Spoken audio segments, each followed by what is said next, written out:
गोमा के ऑर्डर पर उसकी पूरी आर्मी गोकू और बाकी के लोगों के ऊपर अटैक कर देती है और वो सभी उन लोगों के ऊपर गन से अटैक करने लगते हैं और ये अटैक्स बाकी के लोगों के लिए काफी ज्यादा जानलेवा भी हो सकते थे। बुल्मा और बाकी के लोगों को बचाने के लिए वेजिटा वहाँ पर छिपने लगता है, जिसके चलते ये सभी लोग बड़े बड़े पत्थरों के पीछे छुप जाते हैं। लेकिन गोमा की आर्मी फिर भी इन लोगों की ही डायरेक्शन के अंदर अटैक करे जा रही थी और पत्थरों के पीछे छिपते छिपते गोकू भी उन लोगों का सामना करने लगता है। लेकिन तभी एक लेजर बीम गोकू को आकर लग जाती है, जिस वजह से कुछ देर तक उसका नर्वस सिस्टम काम करना बंद कर देता है और छोटे शरीर की वजह से इन लोगों को वैसे भी काफी ज्यादा दिक्कत हो रही थी। काफी मुश्किल से फिर से रिकवर होने के बाद गोकू को काफी ज्यादा गुस्सा आने लगता है, जिस वजह से वो पावर पोल की मदद से गोमा की आर्मी का एक शिप नीचे गिरा देता है। लेकिन एक शिप के गिरने के साथ ही वहाँ पर काफी सारी और भी शिप्स आ जाती है और ये चीज देखने के साथ ही वेजिटा को काफी ज्यादा गुस्सा आने लगता है और वेजिटा अकेला ही उन सभी लोगों के ऊपर अटैक कर देता है और अब वेजिटा बिना रहम दिखाए सभी शिप्स को नीचे गिरा देता है। लेकिन तभी कुछ लेजर की शॉट्स वेजिटा को भी लग जाते हैं, जिस वजह से वेजिटा की हालत भी काफी ज्यादा खराब हो चुकी थी और तामागामी से लड़ने के बाद उसकी बॉडी भी अभी तक रिकवर नहीं हुई थी और नीचे गिरने के साथ ही वेजिटा का नर्वस सिस्टम भी डाउन हो जाता है, जिस वजह से वेजिटा गोकू से बगपिल मांगने लगता है। लेकिन वो बगपिल दिखने में काफी ज्यादा घिनौनी थी और उसे देखने के साथ ही वेजिटा को काफी ज्यादा अजीब लग रहा था। लेकिन अपने मन को मारने के साथ ही वेजिटा उस पिल को खा लेता है और उसे खाने के साथ ही उससे अपनी खोई हुई एनर्जी फिर से मिल जाती है, जिसके चलते वेजिटा कहने लगता है कि इन लोगों की आर्मी काफी ज्यादा बड़ी है और अगर हम एक शिप को नीचे गिराते तो बाकी की शिप्स हम पर अटैक करने लगती है। जिसके चलते गोकू भी कहने लगता है कि इस छोटे शरीर की वजह से हम लोगों को काफी ज्यादा परेशानी हो रही है और गोमा भी ये चीज देखने के साथ ही अपनी स्क्रीन पर काफी ज्यादा खुश हो रहा था, क्योंकि उसकी इतनी बड़ी आर्मी के सामने गोकू और बाकी के लोग भी कुछ नहीं कर पा रहे थे। जिसके चलते गोमा इन सभी को एक एक कर देखने लगता है और तभी गोमा की नजर उस पपलू एलियन पर पड़ती है और वो गोमा को एक नंबर का गधा लग रहा था और तभी गोमा की नजर उसके बेल्ट पर जाती है और उस बेल्ट के ऊपर थर्ड इवल आई को देखने के साथ ही गोमा का दिमाग खराब हो जाता है। गोमा अब देगासू से कहने लगता है कि इसी का नाम है थर्ड इवल आई और देगासू को ये चीज सुनने के साथ ही यकीन ही नहीं होता, क्योंकि एक बेवकूफ से एलियन के पास इतनी ज्यादा पावरफुल चीज थी। और दूसरी तरफ गोकू और वेजिटा भी अपनी पूरी ताकत के साथ गोमा की आर्मी से लड़ाई करने लगते हैं और इस बार इन लोगों से गोमा की आर्मी को भी काफी सारी प्रॉब्लम होने लगती है और गोमा की आर्मी के कुछ लोग वहाँ से भाग भी जाते हैं, जिसके चलते गोकू देखने लगता है कि क्या सब लोग यहाँ से चले गए। जिसके चलते ग्लोरियो कहने लगता है कि हम लोगों को तामागामी नंबर 1 के पास जाना चाहिए, जो कि पैलेस के काफी ज्यादा पास ही था। और जैसे ही ये लोग पैलेस के पास पहुंचते तो इन लोगों के ऊपर और भी ज्यादा खतरनाक अटैक होने लगता है और दूसरी तरफ डेगासू गोमा से कहने लगता है कि मुझे लगा था कि थर्ड इवल आई तो काफी लंबे समय पहले ही खो चुकी है और गोमा कहने लगता है कि ये पक्का वही आई है, क्योंकि उसने ऐसी ही आंख डीमन किंग अबुरा के ऊपर देखी थी। लेकिन डेगासू को फिर भी गोमा के ऊपर यकीन नहीं हो रहा था। वो कहने लगता है कि सारी आंखें एक जैसी दिखती है और क्या आपको पक्का यकीन है कि ये वही आई है, और अगर ये वही आई है तो ये इस गधे के पास क्या कर रही है। जिसके चलते गोमा कहने लगता है कि मुझे नहीं पता कि आखिर ये इसके पास कैसे पहुंची, लेकिन ये इवल आई मुझे किसी भी कीमत पर चाहिए और ये आई तुम ही मुझे ला कर दोगे। और गोमा की बात सुनने के साथ ही देगासू काफी ज्यादा हैरान हो जाता है, क्योंकि देगासू को समझ ही नहीं आ रहा था कि इवल आई को वो कैसे चुराएगा। लेकिन गोमा अब देगासू के साथ जिद पर अड़ जाता है और डर के मारे देगासू भी कहने लगता है कि वो उसे वो आई ला कर दे देगा। और देगासू की वहां से जाने के साथ ही गोमा के चेहरे पर एक इवल स्माइल होती है, क्योंकि डीमन आई को पाने के साथ ही वो गोकू और उसके दोस्तों को हरा सकता है। जिसके चलते हमें इवल थर्ड आई के बारे में बताया जाता है। ये इवल आई दरअसल में हर डीमन किंग को मिलती है, लेकिन अबुरा से इस आंख को किसी ने चुरा लिया था और इसे फॉरहेड पर लगाने के साथ ही हम लोगों को काफी ज्यादा ताकत मिल जाती है और इवल आई की मदद से किसी को भी हराना काफी ज्यादा मुश्किल हो जाता है। और इस आंख को दरअसल में उसके ही बेटे डाबूरा ने चुरवाया था। जब डाबूरा अपने पैलेस के अंदर नहीं था तो डाबूरा ने एक चोर को वहाँ पर बुला लिया।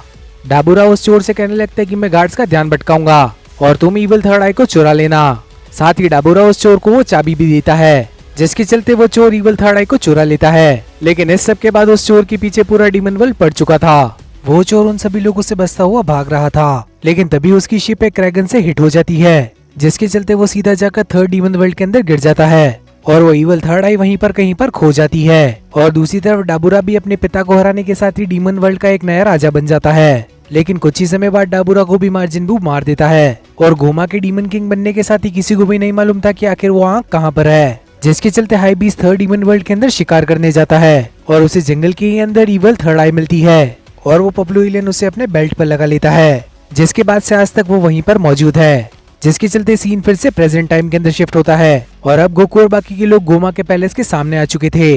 लेकिन उस जगह पर गोमा की आर्मी का नंबर काफी ज्यादा था और इतनी बड़ी आर्मी देखने के साथ ही गोकू और बाकी के लोग वहां से भागने लगते हैं, जिसके चलते अब गोकू नेवा से मदद मांगने लगता है। जिसके चलते नेवा गोकू से कहने लगती है कि मैं अब काफी ज्यादा बूढ़ा हो चुका हूँ और अब सिर्फ मेरा काम यह है कि मैं तुम्हें विश मांगने में मदद कर सकूं। और दूसरी तरफ हम देखते हैं कि वो पपलू एलियन आराम से कोने के अंदर बैठा हुआ था और तभी एक लड़की आकर उससे कहने लगती है कि तुम्हारी बेल्ट तो काफी ज्यादा अच्छी है।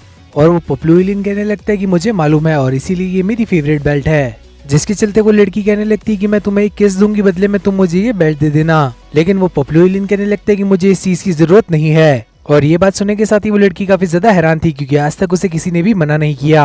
जिसके चलते पपलू एलियन कहने लगता है कि तुम मुझे अपनी टोपी दे देना, बदले में मैं तुम्हें अपनी बेल्ट दे दूंगा। और ये बात सुनने के साथ ही उस लड़की को अपने कानों पर यकीन नहीं हो रहा था और वो लड़की बिना सवाल जवाब किए उसे अपनी टोपी दे देती है और उस टोपी को पहनने के साथ ही हाईबीज भी अपनी बेल्ट को उसे दे देता है। और दूसरी तरफ गोमा की आर्मी इन लोगों पर अब भी अटैक कर ही जा रही थी और तभी पिक्कोलो बाकी के लोगों से कहने लगता है कि मेरी बॉडी रीजनरेट कर सकती है, तो इसीलिए मैं आगे जाकर उन लोगों का ध्यान भटकाता हूँ। ऐसा करने से उन सभी की लेजर्स खत्म हो जाएगी और फिर हम लोग एक साथ उन लोगों के ऊपर अटैक कर देंगे। लेकिन नेवा ऐसा करने से मना करने लगता है। नेवा कहने लगता है कि भले ही तुम रीजनरेट कर सकते हो, लेकिन उनका एक अटैक भी तुम्हारे लिए जानलेवा हो सकता है। और पेंजी भी बताने लगती है कि वो 10 दिन तक लगातार शूट कर सकते हैं। जिसके चलते हमें डॉक्टर एरिनसु का पैलेस दिखाया जाता है। मार्जिन को और मार्जिन डू दोनों ही वहाँ पर सो रहे थे और डॉक्टर एरिन्स भी सोच रही थी कि सब कुछ उसके प्लान के हिसाब से ही जा रहा है। और अब दूसरी तरफ गोकू का अब दिमाग खराब होने लगा था और गोकू कहने लगता है कि हम लोगों को एक साथ इनके ऊपर टूट पड़ना चाहिए। जिसके चलते एक साथ गोमा की आर्मी के ऊपर अटैक कर देते हैं और एक एक कर ये तीनों ही गोमा की आर्मी को उड़ा देते हैं। लेकिन अचानक से इन तीनों के सामने 3 बड़े टैंक आ जाते हैं और उस टैंक के एक ही अटैक से ये तीनों ही काफी ज्यादा घायल हो जाते हैं। और इस बार तो गोकू की हालत भी काफी ज्यादा खराब हो चुकी थी। वो टैंक अब गोकू के ऊपर एक और अटैक करने ही वाला था, लेकिन तभी हम लोगों को मालूम चलता है कि वो टैंक अचानक से डिस्ट्रॉय हो चुकी थी और हम लोगों को मालूम चलता है कि वहाँ पर किंग कडान आ चुके हैं, यानी कि पेंजी के डैड, और उन्होंने उस टैंक को भी खत्म कर दिया। और ये चीज देखने के साथ ही वेजिटा भी काफी ज्यादा खुश हो चुका था। किंग कडान इस जगह पर अपनी आर्मी लेकर आए थे और एक एक कर वो सभी टैंक्स को उड़ा देते हैं। जिसके चलते अब गोकू भी सुपर सैयन में तब्दील हो चुका था और एक एक कर गोकू भी गोमा की आर्मी को खत्म करने लगता है। और दूसरी तरफ गोमा का भी दिमाग खराब होने लगा था क्योंकि उसे समझ नहीं आ रहा था कि ये सब क्या हो रहा है। और तभी देगासु गोमा से कहने लगता है कि चिंता करने की बात नहीं है क्योंकि हम लोगों की स्पेशल फोर्स अभी भी सही सलामत है। और स्पेशल फोर्स का नाम सुनने के साथ ही गोमा के मन में भी उम्मीद जाग जाती है। लेकिन देगासु को मालूम था कि स्पेशल फोर्स के लिए भी गोकू और वेजिटा से लड़ाई करना काफी ज्यादा मुश्किल होगा क्योंकि उन पांचों के अंदर भी इतनी ताकत नहीं थी कि गोकू, वेजिटा और पिक्कोलो से लड़ाई कर सके। और बाहर की तरफ फर्स्ट डीमन वर्ल्ड पूरी तरह से डिस्ट्रॉय हो चुका था और यहाँ पर गोकू, वेजिटा और पिक्कोलो ने फाइनली उन सभी लोगों को हरा दिया। साथ ही पेंजी भी अपने डैड को शुक्रिया कहने लगती है क्योंकि सही समय पर आकर उसने इन लोगों की मदद कर दी। और अब गोकू भी पेंजी के डैड से शुक्रिया कहने लगता है। और इसी चीज के चलते ये एपिसोड भी यहीं पर खत्म हो जाता है। तो आखिर आप लोगों को ये एपिसोड कैसा लगा है कमेंट बॉक्स के अंदर बताना मत भूलना।